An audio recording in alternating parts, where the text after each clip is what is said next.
Demons, possession, curses. You've seen the movies, but the truth is much darker. For decades, Ed and Lorraine Warren, real-life paranormal investigators, entered homes where no one else dared to go. Their cases inspired blockbusters like The Conjuring and Annabelle. Tonight, we count down the top 10 scariest and most disturbing Warren cases, real events that shocked even the most seasoned investigators. Let's get into it. Number 10, The Smurl Haunting, 1986, West Pittston, Pennsylvania. In 1986, the Smurl family thought they were buying their dream home. Instead, they entered a waking nightmare that would torment them for years. Black shadows moved through the house. Horrific smells filled the air. The worst part? The demon began to physically assault the family. Upon sensing a non-human presence, Lorraine and Ed immediately tried prayers, blessings, exorcisms, but nothing seemed to work. It wouldn't leave. One exorcism even made it stronger. This case was so terrifying, the church hesitated to get involved, fearing it was too dangerous. Number 9, The White Lady of Union Cemetery, Easton, Connecticut. Union Cemetery in Connecticut is one of the most haunted places in America. For decades, locals reported seeing a lady in white, gliding along the headstones or standing in the road, just before vanishing. Ed Warren personally filmed the apparition and claimed to have captured full-body, spectral evidence, but he never released the footage, saying it was too disturbing. Lorraine confirmed that the energy around the graveyard was just not spiritual, but malevolent. To this day, drivers report swerving to avoid a woman on the road, only to find no one there. Number 8, The Haunting in Connecticut, Snedeker House, 1986, Southington. When the Snedeker family moved into their new home, they had no idea it was a former funeral parlor, with the embalming room still intact in the basement. Their son began seeing terrifying apparitions. They heard voices, screams, and even saw ghostly morticians at night. Ed and Lorraine determined the home was haunted by multiple entities, possibly summoned through necromancy. They performed an exorcism, but not before the family endured months of attacks. The case inspired the 2009 movie The Haunting in Connecticut, but real life was much worse. Number 7, The Donovan Family Poltergeist, Bridgeport, Connecticut. In the early 1970s, Ed and Lorraine Warren were called in by the Donovan family. Loud pounding coming from inside the walls, and beast-like noises echoing throughout the home could be heard upon arrival of the investigators. Ed and Lorraine later found out that the youngest daughter, Patty, had used an Ouija board to communicate with a teenage boy, who had died in the neighborhood 10 years earlier.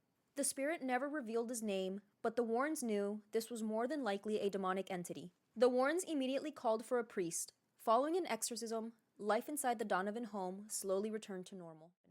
Number 6, The Werewolf Demon, Bill Ramsey, Southend, England. Bill Ramsey was a quiet British man until something feral took over. Starting in childhood, he had violent outbursts and claimed to feel himself transforming. In adulthood, he physically attacked people with superhuman strength, biting, snarling, and acting like a werewolf. Doctors believed it was a mental illness, but couldn't explain the paranormal activity surrounding him. Ed and Lorraine declared Bill possessed by a demon that manifested through lycanthropy, the belief in becoming a werewolf. After an exorcism, the attacks stopped. Bill said he finally felt human again, but that he could still hear it, howling in the distance. Number 5, The Devil Made Me Do It case, 1981, Brookfield, Connecticut.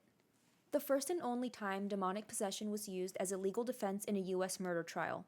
Arne Cheyenne Johnson stabbed his landlord to death, but his defense?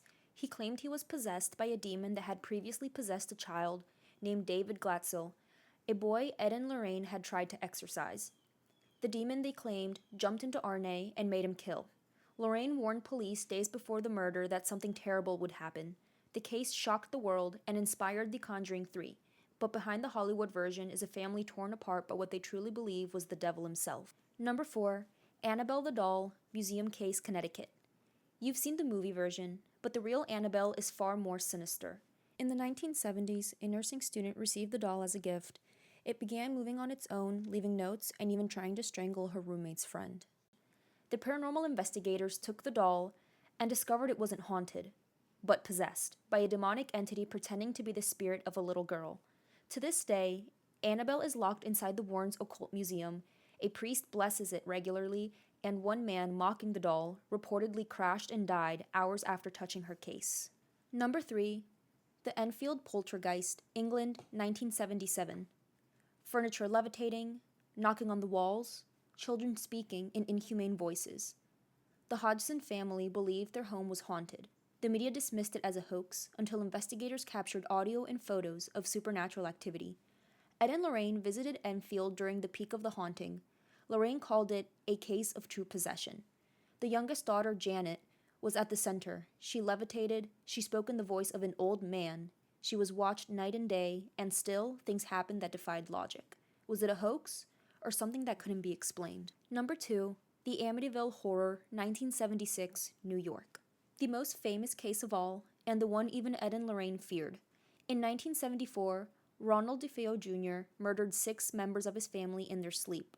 A year later, the Lutz family moved in and fled just 28 days later. Green slime oozed from the walls, flies infested locked rooms, a demonic pig named Jody appeared in windows. After conducting a full investigation, Lorraine said she felt a demonic force so strong she feared for her life. Whether you believe it or not, the Warrens never questioned that something evil lived there. Number 1. The Occult Museum, the Room of Haunted Artifacts. The Scariest Warren case isn't a house, it's what they brought home. In their private museum, the Warrens collected hundreds of possessed, cursed, or haunted objects, all locked away to protect the public. Annabelle is there. So is the Shadow Doll, said to kill people in their dreams. There's also the satanic idol found in the Connecticut woods used in dark rituals. Lorraine wouldn't even enter the room alone, and visitors, many reported nausea, headaches, or worse. Strange happenings after leaving. The museum is currently closed to the public, and maybe that's for the best. Ed and Lorraine Warren once said, "The devil exists, God exists, and for us, as people, our very destiny hinges upon which one we elect to follow. Whether you're a skeptic or a believer, one thing is clear. Some things defy reason, some things just won't stay dead." Which Warren case terrified you the most? Let us know in the comments. Don't forget to like, subscribe, and hit that bell for more cool 10s. Till next time.